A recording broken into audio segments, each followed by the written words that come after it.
I worked just shy of 40 years, but my pension still wasn't going to be enough for us. So when he called out of the blue, offering a free pension review, I was all ears. He spoke professionally about investments. He seemed a really decent guy. Just shy of 40 years pension. He took all of it.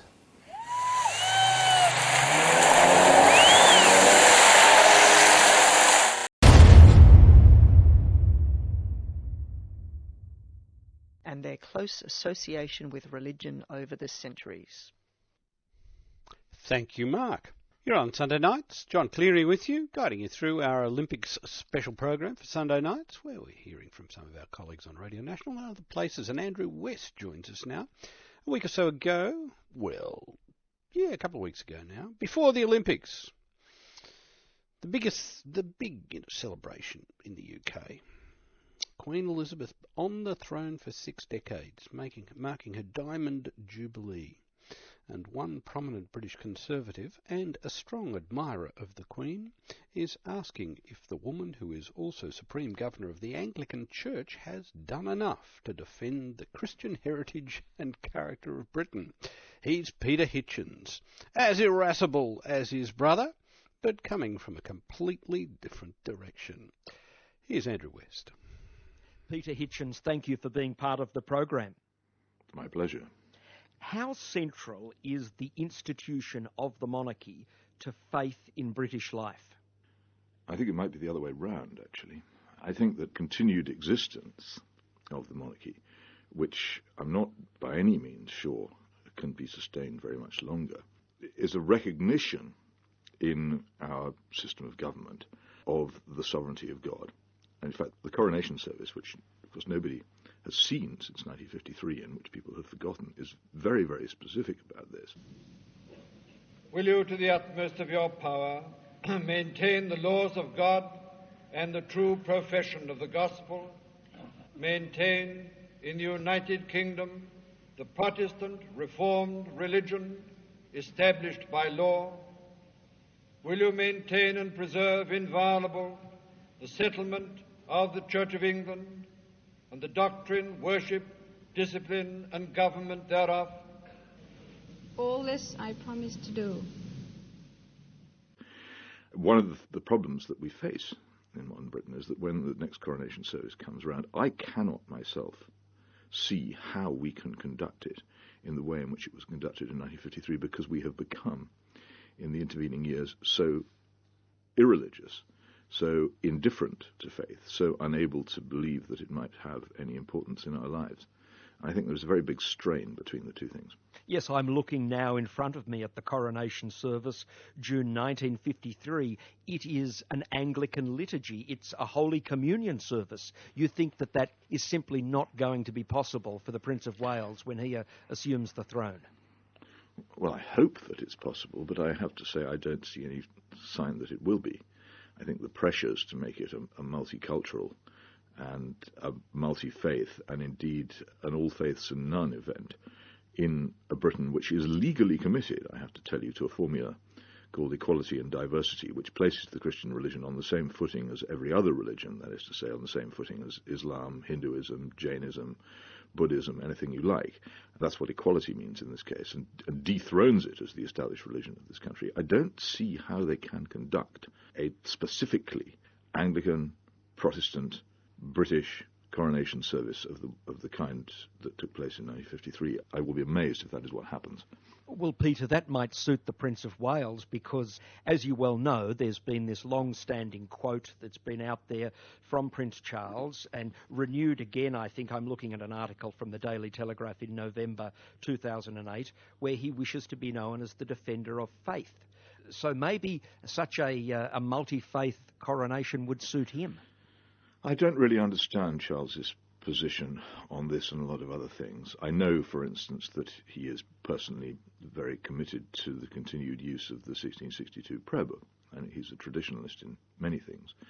I think that what he was striving to say there was that there's a feeling, I think, among believers in God in Britain that we all need to huddle together a bit for warmth. in the cold blast of indifference to which we're constantly exposed. I'm not sure he was saying what a lot of people have interpreted him as saying, or hinting that he would want imams and the rest of the religions in Britain present at the coronation. I just don't know. It might suit him. There are some contradictions about his position which make me unwilling to judge. When he becomes king, as inevitably I think he must, everything changes. As someone who is a traditionalist, how central to faith has this particular monarch, Queen Elizabeth II, been in these 60 years on the throne? She made it plain from the moment that she acceded to the throne that she saw her position as a religious duty. She's never been in any way retiring about making it clear that she is a firm and unshakable Christian believer. So in terms of simple affirmation of faith and the fact that she's always made it completely obvious and undoubted that that is what she is, then it's been a powerful influence in favour of faith in our society.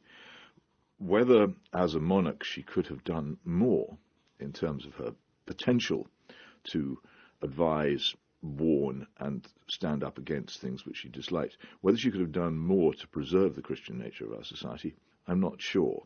The problem with the monarchy as a constitutional weapon is it's like a bee sting. You can use it once, and you will probably destroy the monarchy if you do use it. And I do look at the past 60 years and wonder at what stage the monarch might have stood against what's happened to my country in an effective way. And I think there are several occasions when it might have been so. Whether that would have destroyed the monarchy, I don't know, but it was a risk that she didn't take. And when people examine her reign in years to come, they may say, well, perhaps the moment should have come. Perhaps she should have said, no, this is beyond what I swore at my coronation to uphold. This is not what I swore at my coronation to uphold. This is, in fact, against what I swore at my coronation to uphold. But she hasn't, and she won't. I'm interested in exploring that a little, Peter. Can you give us an example of where you think there was an occasion in recent post-war British history where she may well have spoken out in defence of Britain as a Christian nation? The problem is that, as with all stealth revolutions such as ours has been, the changes are achieved by salami slicing, piece by piece, and there's never anything big enough to say this is an issue over which I cannot compromise, and this is an issue where I can't give the royal assent to this bill. That has been the difficulty for in that side of things. I think the real challenges for her have been more constitutional than religious in terms of direct attacks on the nature of the country. Well, in February this year, there was an occasion when the Queen did make what was considered a very significant statement about the importance of the Church in the nation's life. I just want to play a little 20-30 seconds of that for you. Here at Lambeth Palace, we should remind ourselves of the significant position of the Church of England in our nation's life. The concept of our established church is occasionally misunderstood and, I believe, commonly underappreciated. Its role is not to defend Anglicanism to the exclusion of other religions. Instead, the Church has a duty to protect the free practice of all faiths in this country. Now, Peter, having heard that, is that the monarch making a defence of faith, or is she being, in your view, a little too compromising? I think there is an element of compromise in that. Obviously, one does want to stand for tolerance of all faiths, but I don't think that's necessarily the function of the established church. The established church must stand for Christian principle, above all, and for it to be established. There's a slight slippage there. To me, I must say, that's how I read it when I heard it. In the sense that she was herself moving towards this idea of a defender of faith in general?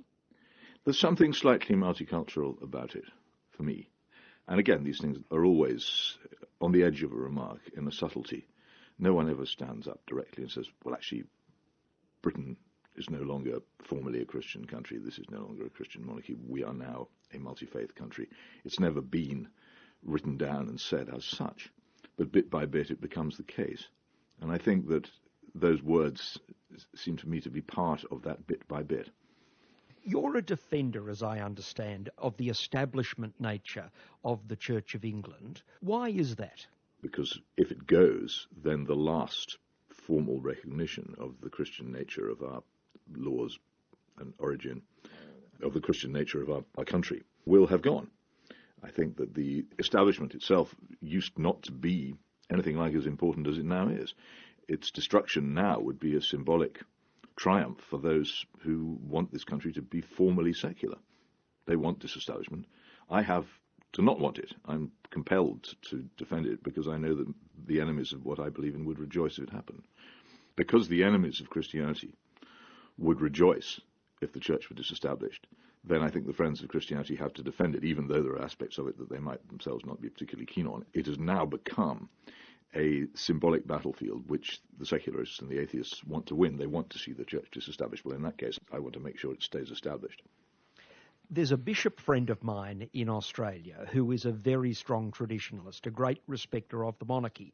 But he makes the point that an established church essentially has to water itself down in a way that a traditionalist and a strong Christian like you would not like. If the head of state and the head of church are one in the same, it necessarily leads in a contemporary world to the church standing for very little.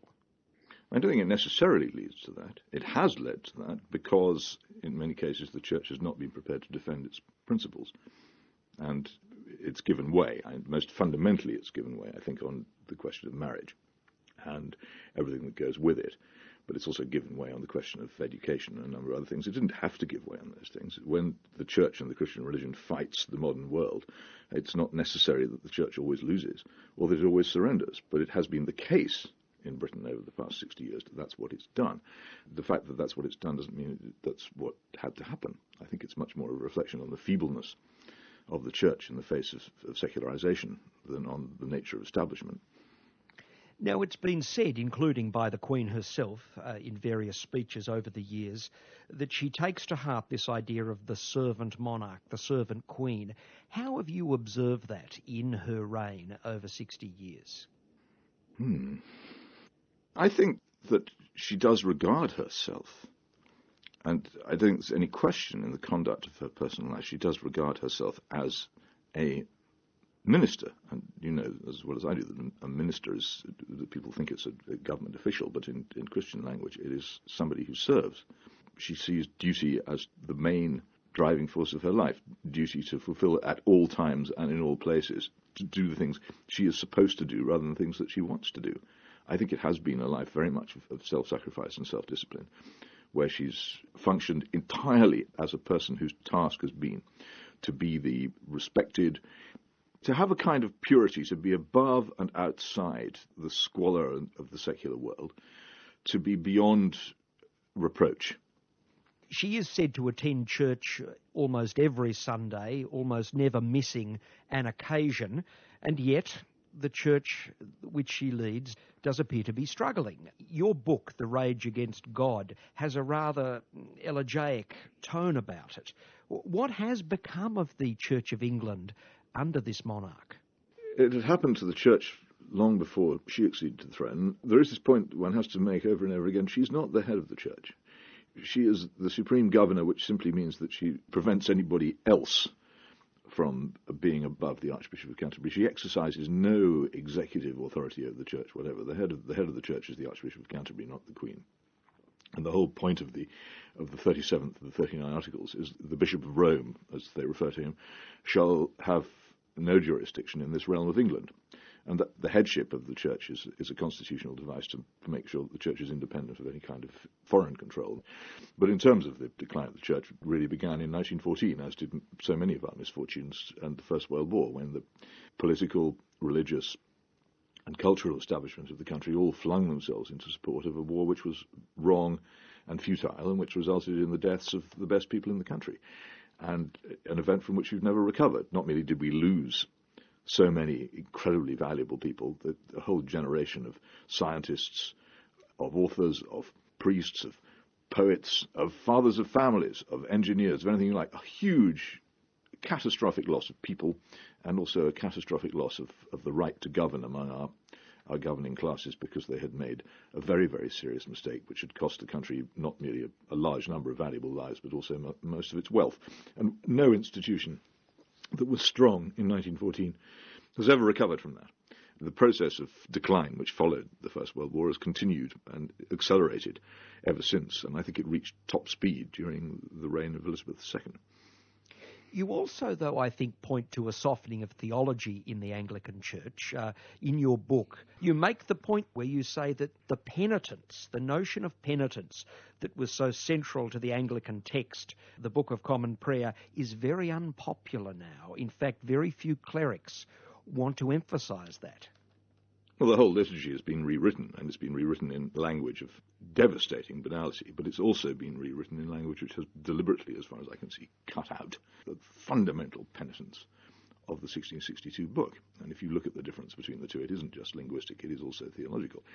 I remember when I was making a small survey in the Oxford area in England where I live of which churches used the Book of Common Prayer of 1662, encountering in one very beautiful church a rather large, fat member of the clergy who I asked, because I could see no notices, do you use the Book of Common Prayer? And he says this, and he looked at me and said, I know who you are.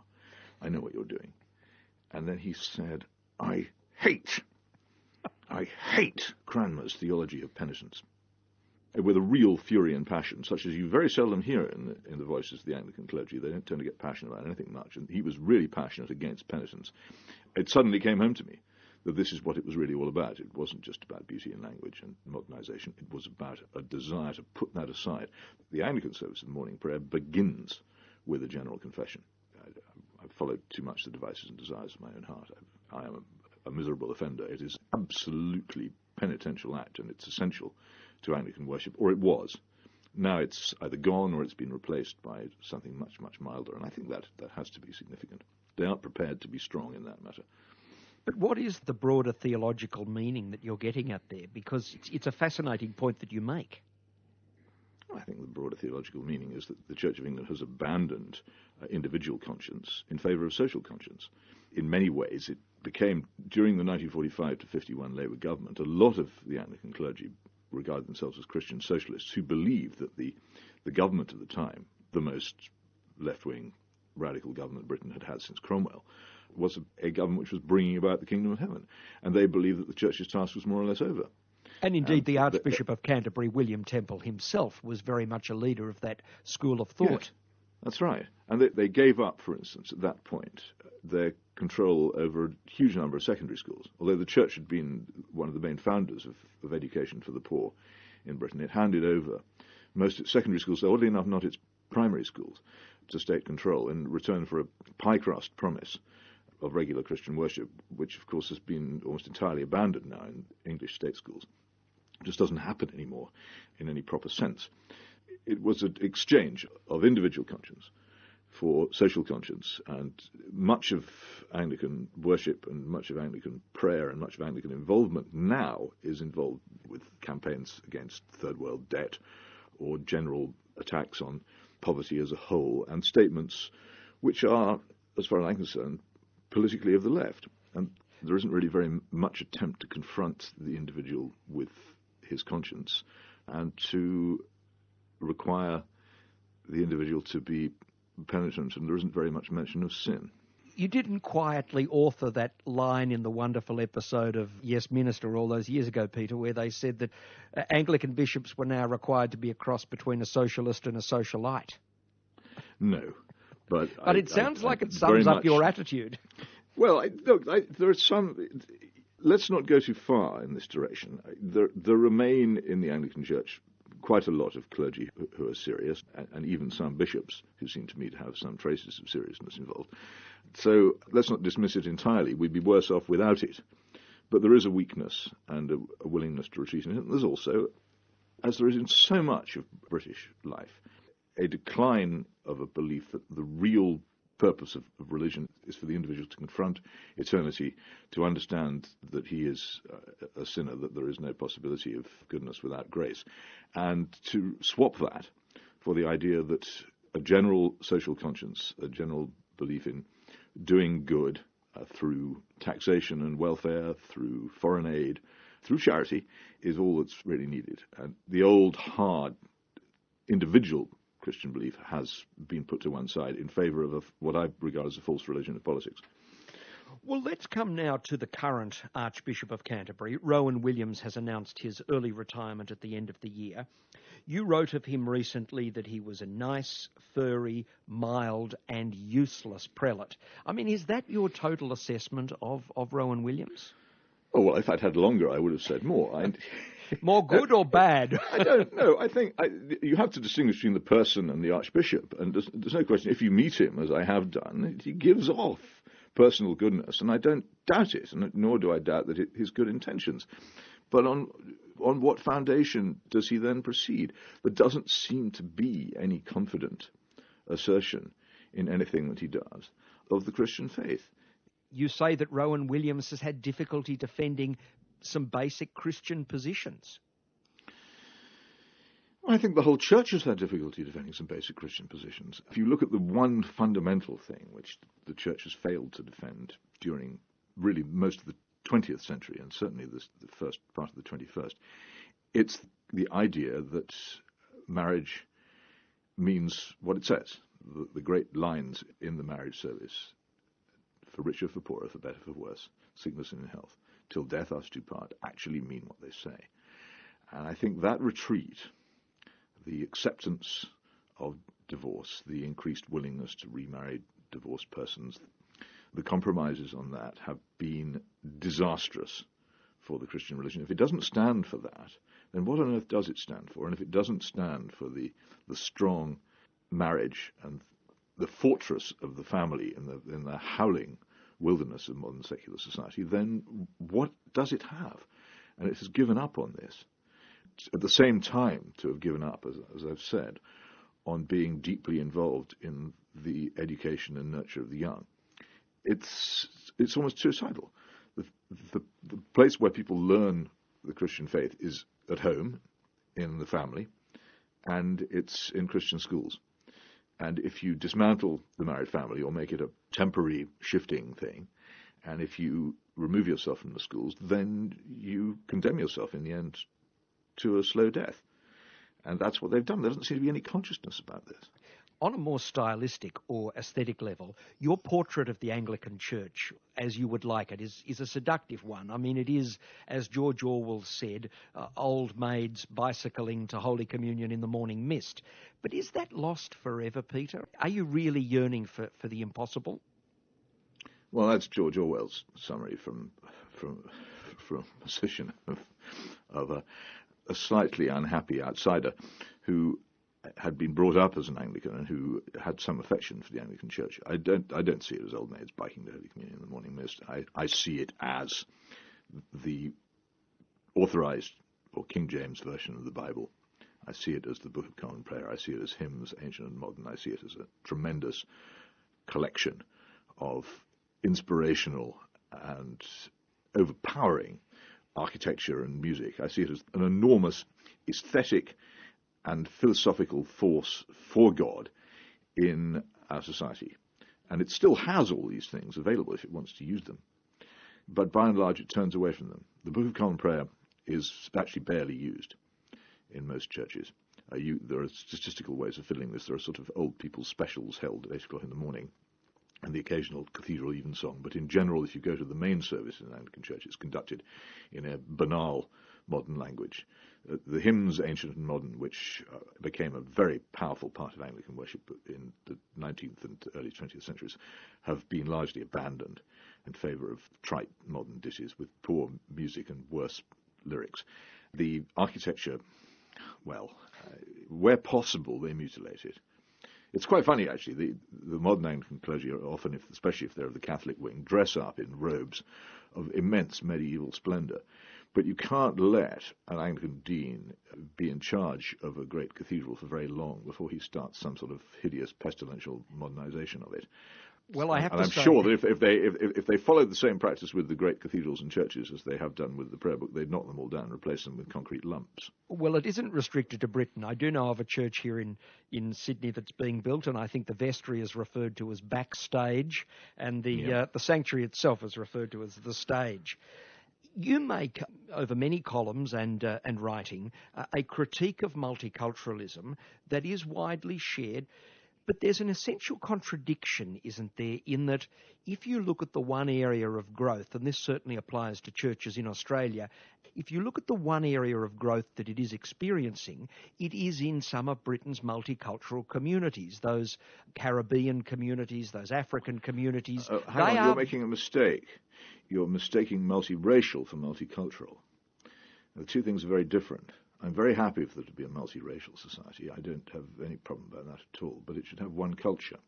Multiculturalism is about saying that there is no accepted culture, that there is no longer a host country, that the country adapts itself to the needs and desires and requirements of as many groups of migrants as care to come, so that in the end you finish up with solitudes, all turned away from each other, facing their own altars, but turning their backs on each other and facing their own leaders, having their own communities. This has already happened in several British cities where there are now, I take Bradford, for instance, where there are very large numbers of Muslims, and except in the general course of business or on buses or passing each other in shopping streets, the Muslim inhabitants of Bradford have nothing to do with the non-Muslim inhabitants of Bradford. It's two separate worlds existing side by side. That I cannot support. It's been a serious mistake to encourage it. You can have as many people as you like from as many countries in the world and as many cultures, as long as, in arriving in their new country, they accept that it has a culture, and it has a history, and it has laws, and it has a language, and it has a religion, which are predominant. It doesn't mean it's not prepared to tolerate the practice of other religions.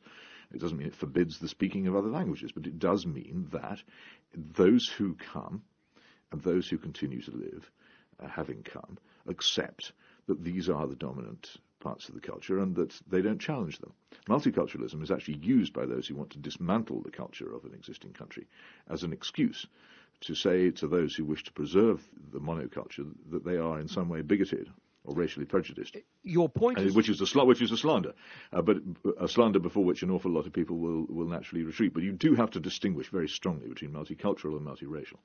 Your point is well understood. I guess, though, I'm only saying that the kind of Anglicanism which we have discussed only moments ago is nonetheless changed by a number of these vibrant communities that are now forming big congregations in Anglican churches in London. They do have very different cultural expressions of Christianity. Well, I can't really argue about that. It seems to me that there has been an enormous amount of acceptance and understanding of the great texts of the Church of England, particularly the Prayer Book and the King James Bible, all over the world. That is what held the Anglican Church together all over the world until, I suppose, the 1970s. There wouldn't be an Anglican Church anywhere from Africa to Canada where the liturgy wasn't the same and the Bible wasn't the same.